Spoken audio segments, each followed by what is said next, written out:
Assalamualaikum warahmatullahi wabarakatuh. Selamat bertemu dalam program pembelajaran online bidang studi teknik industri Universitas Muslim Indonesia. Topik kita hari ini masih tentang linear programming. Dalam hal ini kita ingin mencari solusi atau proses penyelesaian linear programming ini dengan menggunakan metode grafik. Setelah kita membahas formulasi model linear programming pada pertemuan yang lalu, maka tahap selanjutnya adalah kita ingin menyelesaikan model tersebut untuk mencari alternatif keputusan yang terbaik, yakni yang dapat mengoptimalkan fungsi tujuan.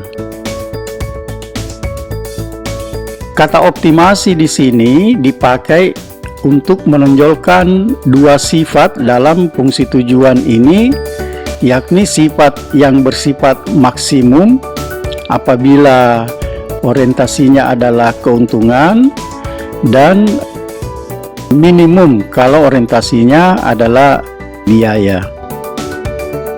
Pada materi ini kita akan membahas bagaimana proses penyelesaian linear programmingnya dengan menggunakan metode grafik.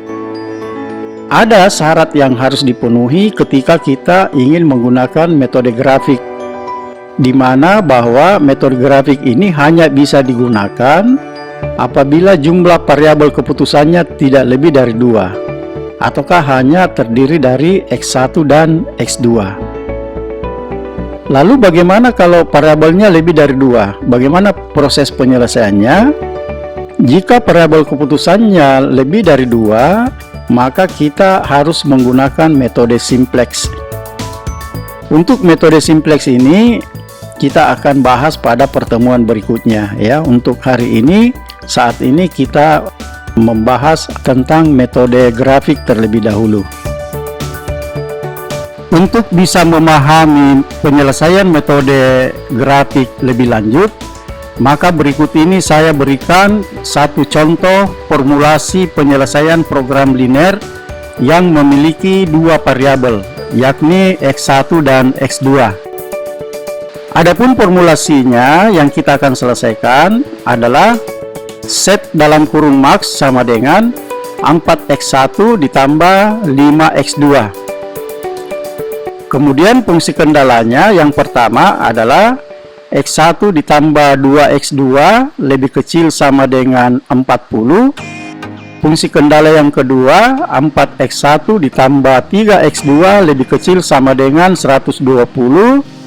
Kemudian fungsi kendala yang ketiga adalah fungsi kendala non negatif, yakni X1 X2 lebih besar sama dengan 0. Dalam formulasi ini kita melihat bahwa fungsi keputusannya hanya ada dua, yaitu X1 dan X2. Dengan demikian berarti formulasi ini bisa diselesaikan dengan menggunakan metode grafik. Tapi bisa juga menggunakan metode simplex ya. Jadi walaupun dia hanya dua variabel, bisa diselesaikan juga dengan metode simplex. Tapi kali ini kita akan menyelesaikan metode grafik terlebih dahulu. Adapun proses penyelesaian dengan metode grafik, sebagaimana tadi saya sudah menjelaskan langkah-langkahnya, maka langkah yang pertama kita lakukan adalah kita menggambarkan terlebih dahulu semua fungsi kendala. Setelah fungsi kendalanya digambarkan dalam grafik, maka kemudian kita menentukan daerah layaknya ataukah feasible solution space-nya. Lalu kemudian langkah yang kedua, kita gambarkan garis fungsi tujuan di dalam grafik tersebut. Setelah itu baru kita masuk ke langkah yang ketiga, yakni untuk mendapatkan solusi yang optimal dengan cara kita mencari nilai variabel keputusan yang dapat mengoptimalkan fungsi tujuan. Inilah 3 langkah proses penyelesaian dengan menggunakan metode grafik. Agar bisa lebih jelas, mari kita lihat prosesnya sebagai berikut. Proses penyelesaian metode grafik ini yang pertama kita lakukan tadi adalah menggambarkan fungsi kendalanya. Oleh karena itu, kita gambarkan terlebih dahulu garis sumbu horizontal dan sumbu vertikal dalam grafik tersebut, di mana sumbu horizontalnya kita berikan dengan sebagai X1, sementara yang vertikal kita berikan pada X2. Setelah itu kemudian kita menggambarkan semua fungsi kendalanya, tapi sebelumnya kita berikan skala lebih dulu, karena ini nanti kita gambarkan menggunakan, katakanlah menggunakan kertas grafik, maka gambar ini kita berikan skala. Skala yang kita gunakan itu tergantung dari berapa besaran konstanta yang ada dalam model. Jadi sebagai contoh misalnya, kalau nilai konstantanya misalnya 100, maka sebaiknya kita menggunakan skala yang nilai 10, 20, dan seterusnya. Supaya nanti kalau dia diskalakan, maka 10 kg ataukah 10 meter itu nanti sisa menjadi 1 cm ya. Jadi sifatnya kita menggambarkan ini bersifat proporsional saja. Mari kita lihat sekarang fungsi kendalanya. Fungsi kendala ini kita ingin mencari nilai X1 dan X2 yang ada dalam persamaan fungsi kendala. Yang kita gambarkan lebih dulu adalah fungsi kendala yang pertama dulu. Tadi kita sudah melihat fungsi kendala yang pertama adalah X1 ditambah 2X2 lebih kecil sama dengan 40. Di sini kita ingin menggambarkan di grafik nilai X1 dan nilai X2. Bagaimana cara menggambarkan dalam grafik nilai X1 dan nilai X2? Maka dalam hal ini kita harus mencari dulu berapa nilai X1 dan berapa nilai X2. Untuk mendapatkan nilai X1 dan nilai X2, caranya kita terlebih dahulu memisalkan X1 sama dengan 0. Ketika kita sudah misalkan X1 sama dengan 0, maka berarti X2 nya adalah 40 dibagi 2. Kita dapatkan 20. Dengan demikian berarti nilai X1 nya adalah 20. Setelah itu X2 kita misalkan juga sama dengan 0. Apabila X2 kita misalkan sama dengan 0, berarti X1 nya di sini sama dengan 40. Setelah kita dapatkan nilai X1 dan nilai X2, selanjutnya kita masukkan ke dalam grafik. Ya, di sini kita lihat X1-nya adalah 40, berarti dia ada di titik ini. Kemudian X2-nya adalah 20, berarti dia berada di titik ini. Kemudian kita gambarkan grafiknya. Maka terbentuklah grafik garis lurus seperti ini, dan garis linear ini adalah merupakan garis linear untuk fungsi kendala yang pertama. Lalu kita melihat tandanya di sini. Tandanya adalah lebih kecil atau sama dengan. Tanda lebih kecil sama dengan ini maknanya bahwa daerah layak dari fungsi kendala 1 itu adalah menuju ke garis titik 00. Ya, di sini adalah titik 00. Dengan demikian berarti daerah layak dari fungsi kendala yang pertama ini adalah dari garis ini ke bawah sampai ke titik 00. Maka terbentuklah gambar seperti yang diarsir ya di sini, dan ini kemudian kita sebut sebagai daerah visible untuk fungsi kendala yang pertama. Setelah itu kemudian kita lanjut ke fungsi kendala yang kedua. Fungsi kendala yang kedua tadi adalah 4x1 ditambah 3x2 lebih kecil sama dengan 120. Prosesnya sama dengan pada fungsi kendala yang pertama tadi, yakni kita mau mencari nilai X1 dan nilai X2 dengan cara terlebih dahulu kita misalkan X1-nya lagi sama dengan 0. Untuk X1-nya sama dengan 0, maka kita dapatkan X2-nya sama dengan 120 dibagi 3. Ini dia, kita dapatkan nilainya 40. Setelah itu kemudian X2 nya lagi yang kita misalkan sama dengan 0. dengan memisalkan X2 sama dengan 0, berarti X1 nya nanti adalah 120 dibagi 4. Kita dapatkan 30. Dengan demikian, maka nilai X1 dan nilai X2 kita gambarkan juga ke dalam grafik ini. Di sini kita lihat X1 nya adalah 30, berarti di titik ini. Kemudian X2 nya adalah 40, berarti di titik ini. Kita hubungkan titik ini, maka terbentuklah garis fungsi tujuan yang kedua. Sama dengan yang tadi, kita melihat tandanya juga lebih kecil sama dengan. Berarti garis ini menuju ke garis titik 00 yang ada di sini. Karena dia tandanya lebih kecil. Seandainya tandanya lebih besar, berarti arah dari positionable-nya itu adalah ke atas. Dengan demikian, kita gambarkan daerah visible untuk fungsi kendala yang kedua sebagai berikut.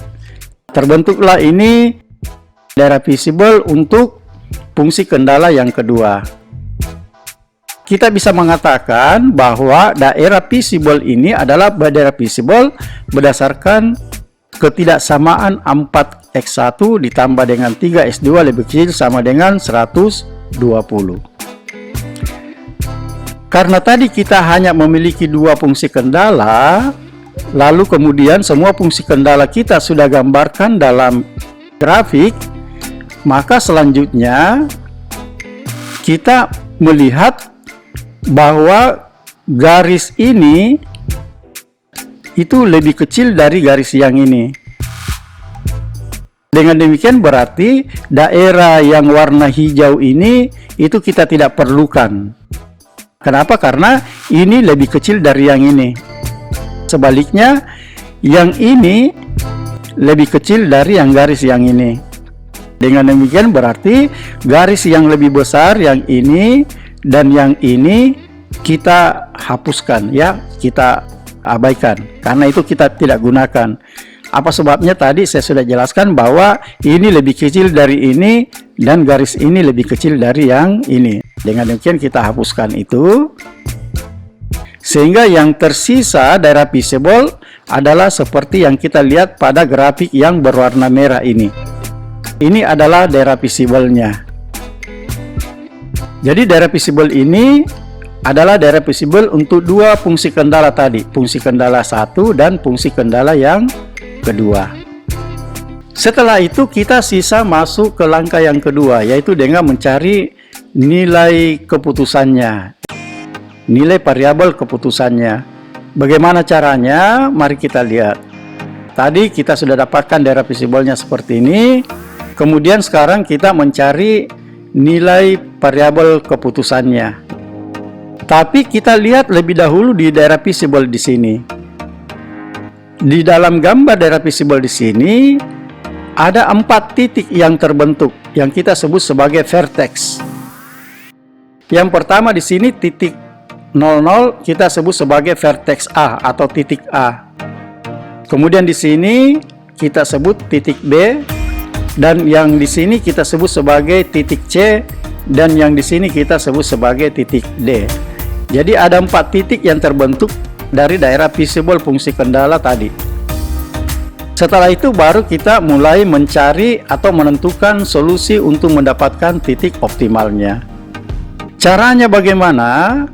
Kita lihat dulu persamaan dari fungsi tujuannya, yaitu set max sama dengan 4x1 ditambah 5x2.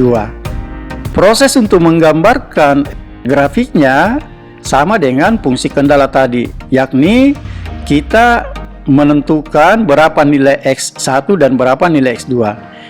Tapi caranya kita terlebih dahulu memisalkan, memilih satu angka untuk menentukan berapa nilai setnya di sini, supaya nanti kita bisa mendapatkan nilai x1 dan nilai x2. Dalam hal ini saya memilih angka 80. Kalau Anda ingin menentukan angka yang lain, misalnya 100 ataukah 70, 90, 120, terserah saja, karena ini adalah pemisalan. Kenapa saya memilih angka 80? Supaya nanti mudah dibagi 4 dan juga mudah untuk dibagi 5. Jadi sebenarnya cuma alasan kepraktisan saja. Tapi kalau Anda ingin memilih angka yang lain, terserah saja ya, berapapun. karena kita sudah misalkan di sini setnya 80, maka berarti kita sudah dapatkan persamaannya, yaitu 80 sama dengan 4x1 ditambah 5x2. Kemudian kita mulailah mencari berapa nilai x2-nya dengan terlebih dahulu kita memisalkan x1-nya sama dengan 0. Jika x1-nya sama dengan 0, maka di sini didapatkan x2-nya sama dengan 80 dibagi 5. 80 dibagi 5 kita dapatkan sama dengan 16. Jadi berarti x2-nya sama dengan 16. Setelah itu kemudian kita misalkan lagi x2-nya sama dengan 0. Dengan x2 sama dengan 0, berarti x1-nya adalah 80 bagi 4, dan itu kita dapatkan sama dengan 20. Dengan demikian, ketika kita sudah dapat nilai x1-nya sebesar 20, nilai x2-nya sama dengan 16, selanjutnya kita gambarkan ke dalam grafik ini. Kita lihat di sini x1-nya 20, berarti dia di titik ini. Kemudian x2-nya 16, katakanlah dia berada di titik ini, titik 16. Maka kita hubungkan, kita dapatkanlah garisnya. Berarti garis ini adalah garis fungsi tujuan yang terbentuk dari persamaan 4x1 ditambah 5x2. Lalu kemudian kita melihat, karena di sini kita mau maksimumkan, ya, kita mau maksimalkan, seperti penjelasan saya tadi bahwa semakin garis fungsi tujuan ini menjauhi titik 00, berarti dia semakin maksimal. Oleh karena itu berarti garis ini kita harus geser ke atas untuk mendapatkan titik yang paling jauh dari titik 00. Katakanlah ini saya geser ke atas. Kalau saya geser ke atas bersentuhan dengan titik B. Pertanyaannya adalah apakah titik B sudah maksimal? Ternyata belum, karena masih ada titik di atasnya, yaitu titik D dan titik C. Kalau saya geser lagi ke atas bersentuhan dengan titik D, apakah titik D ini sudah maksimal? Ternyata belum, karena masih ada titik C yang lebih jauh dari titik AA di sini. Oleh karena itu berarti ketika garis ini saya geser ke atas, maka dia nanti bersentuhan dengan titik C yang paling jauh. Ketika dia sudah bersentuhan dengan titik C titik yang paling jauh, berarti pada saat itulah terdapatlah titik yang optimal. Di sini kita bisa melihat bahwa titik optimalnya berada pada titik C, yakni titik yang paling jauh dari titik A, yaitu titik 00 yang ada di sini. Kemudian berapa nilai dari titik ini, kita sisa menarik garis ke bawah dan kita menarik garis ke samping di sini. Ketemulah nilainya bahwa kalau kita tarik garis ke samping dan ke bawah, untuk di garis X2 kita ketemu nilainya sama dengan 8. Sementara kalau kita nggak tarik garis ke bawah, ketemu titiknya di sini pada titik X1 itu nilainya adalah 24. Untuk menentukan 8 dan 24 ini ya mestinya memang gambarnya harus pakai grafik, pakai skala ya, digambar kertas grafik itu. Kita tulislah di sini bahwa X1-nya, variabel keputusannya X1 adalah 24 dan X2-nya adalah 8. Dengan demikian berarti set max-nya itu adalah 4 dikali X1 yaitu 24 ditambah 5 dikali X2 yakni 8, kita dapatkan maksimalnya adalah 136. Dengan demikian berarti kita sudah mendapatkan solusi atau penyelesaian dari masalah grafik ini dengan nilai keputusannya X1-nya 24, X2-nya 8 dan set maksimalnya adalah 136. Ini contoh untuk kita menyelesaikan linear programming dengan menggunakan metode grafik. Lalu bagaimana cara kita bisa mengetahui di sini nilainya adalah 24 dan di sini nilainya 8 tanpa menggunakan kertas grafik begitu ya? Untuk menentukan di sini nilainya 24 dan 8, kita bisa pakai pendekatan dengan cara aljabar. Bagaimana bentuk untuk mendapatkan menggunakan cara aljabar? Prosesnya kita bisa lihat sebagai berikut. Fungsi kendala 1 adalah 2 X1 ditambah 2X2 lebih kecil sama dengan 40. Dan fungsi kendala 2 adalah 4X1 tambah 3X2 lebih kecil sama dengan 120. Sekarang kita mau substitusi kedua persamaan ini. Gunanya apa kita mensubstitusi? Supaya kita nanti bisa mencari nilai X2 di sini, ataukah kita bisa mencari nilai X1. Kalau kita mau mencari nilai X2, berarti X1-nya kita harus nolkan terlebih dahulu. Bagaimana cara menolkan X1-nya? Tentunya pada fungsi kendala 1 ini, X1-nya kita kali dengan 4. Dengan kita kali dengan 4, pada fungsi kendala 1, akhirnya kita dapatkan persamaannya menjadi 4X1 ditambah dengan 8X2 lebih kecil sama dengan 160. Itu setelah ini kita kalikan dengan 4. Dengan demikian berarti fungsi kendala 1 dan fungsi kendala 2 itu sudah bisa disubstitusi. Caranya, ini fungsi kendala 1 yang kita sudah kalikan 4 tadi, kemudian ini fungsi kendala yang kedua. Ini dia fungsi kendala yang kedua. Kemudian kita kurangkan, ya, kita kurangkan. Tujuannya apa? Supaya nanti X1-nya bisa 0. Kalau kita kurangkan, maka kita dapatkan X1-nya di sini sama dengan 0. Sementara di sini adalah 5X2, di sini sama dengan 140. Dengan demikian kita sudah bisa dapat X2-nya. Berarti X2-nya adalah 40 dibagi 5, kita dapatkan 8. Jadi berarti X2-nya sama dengan 8. Setelah itu kemudian nilai X2 ini kita substitusi ke dalam salah satu fungsi kendala yang ada di sini tadi. Misalnya di sini kita substitusi X2-nya ke fungsi kendala 1. Maka diperolehlah di sini 4X1 yang ada di sini tadi, ya, ditambah dengan 8 dikali dengan X2-nya, di mana X2-nya kita sudah dapatkan 8, maka di sini didapatkan dikali 8 lebih kecil sama dengan 160. Dengan demikian, maka kita dapatkan X1-nya sama dengan 24. Maka ketemulah nilai maksimal yang ada di sini tadi, yaitu X1-nya 24 dan X2-nya 8. Ini dia, ya, X1-nya 24 dan X2-nya 8. Caranya seperti ini kalau mau mendapatkan nilai optimalnya dengan menggunakan pendekatan secara aljabar. Demikianlah pembelajaran kita untuk kali ini. Sekian dan saya ucapkan selamat belajar. Saya AM Muri.